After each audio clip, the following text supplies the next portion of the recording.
the right pad size can really make or break your performance on the ice. Spalding save, stacked the pads, and stuck the left leg up in the air to kick it out. So whether you are a smaller adult goalie like I am, who isn't sure whether to go intermediate or senior size pads, or if you are a parent trying to decide, hey, should my kid be in junior or intermediate or even step up to senior, it can really make a difference. And it's a big investment, so we don't want to fork out all the money and then find out we made the wrong decision. There you go. Thank you, sir. There you go. There you go. So I got on the to my friend Jay Wiele from Vaughn Custom Sports. You know him. We've made tons of videos. You can see one here. But he was kind enough to bring a nice assortment of pads and gear down to the lab, and he's going to talk us through the difference in the sizes, the difference in the protection level when it's time to move up to that next level of pads. So he's here to save the day. Let's dive in. So Jay, thanks for stopping by and bringing a great assortment of gear for us to look at. But I'm interested in, can you walk us through the difference between a junior, an intermediate, a senior in terms of the weight, the protection level, just how they differ so that we can decide what's going to be right for ourselves or for our young goalies? Yeah, absolutely. So I think, when we look at junior to intermediate to senior, I think we've done a great job when we look at the senior pad and we're scaling down the senior pad into an intermediate size and into a junior size. So key callouts when you think about it would be that they have a similar tech story all the way through. So we've got quick slide on the inner edge, we've got a flat boot, we've got RRC plus strapping, we've got the new integrated kind of calf stabilizer. So stuff that we've called out in prior videos with Pro Carbon into senior, into intermediate, into junior. So when a kid is in junior pads, they still have the ability to use quick slide. They still have the ability to customize their strapping inside the leg channel, outside the leg channel. One RRC strap, no RRC straps, both RRC straps. So I think it's the key call out is really that when you're in junior, you're going to be an SLR. If you have to move into intermediate, the pad has similar features, just taller, a little bit beefier, a little bit stronger, but it has all the same tech features and tech story.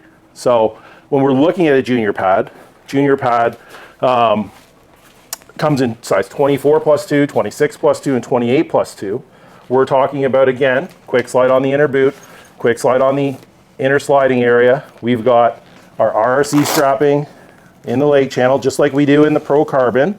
So we're talking about a scaled down version. Inside option for strapping. Yeah.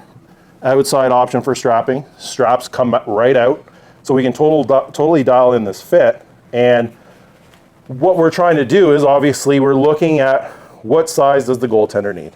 Do they need a junior pad?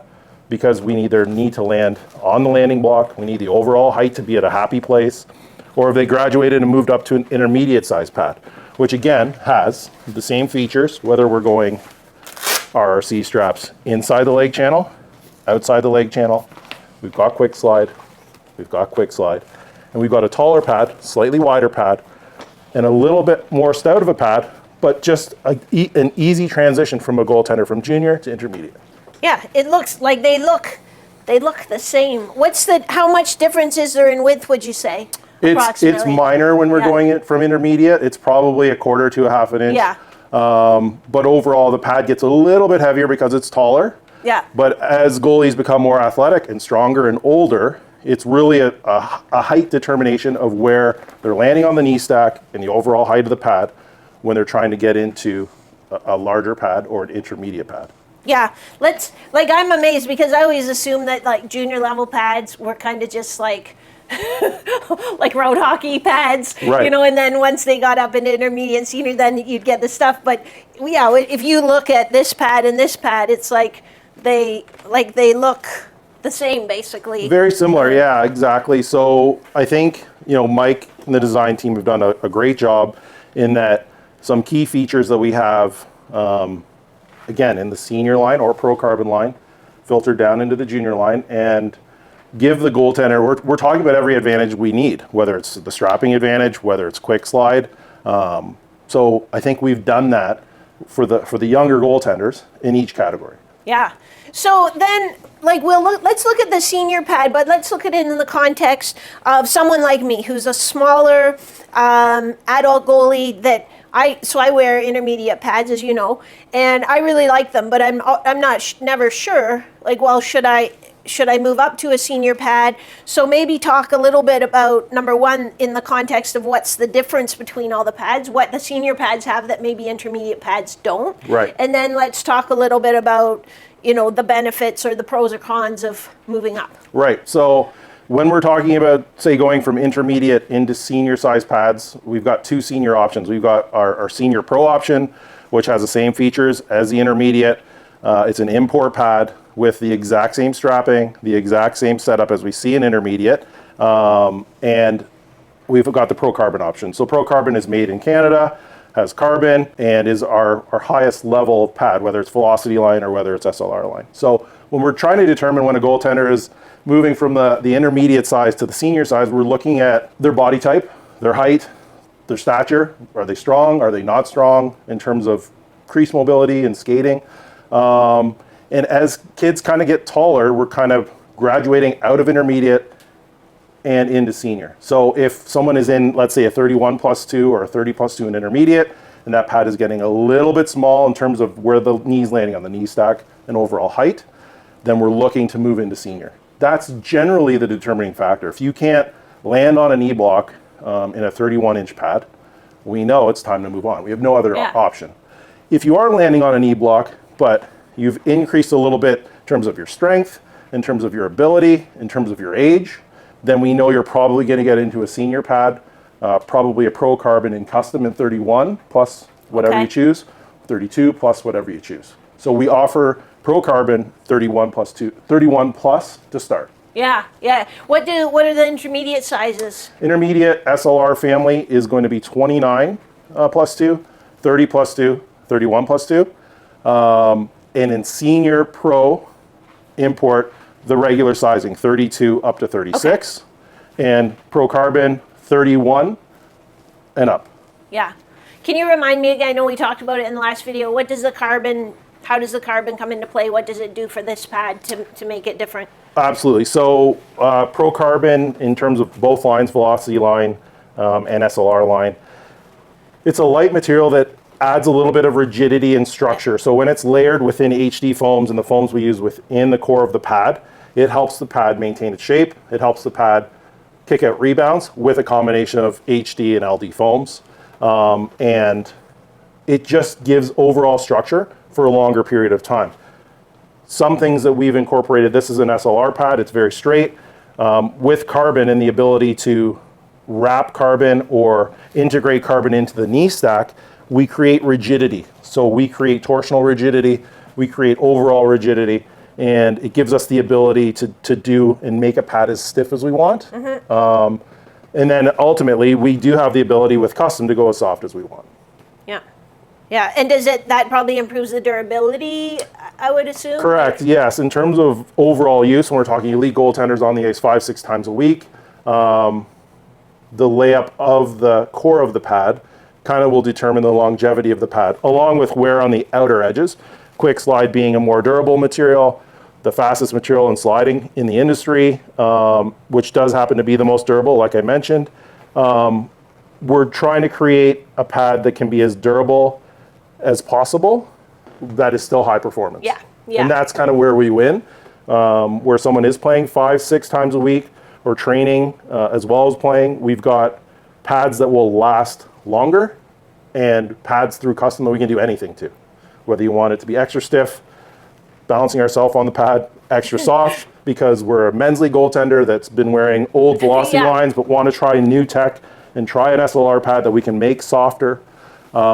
We can do it all that way. Yeah. So, a lot of great options. That's cool.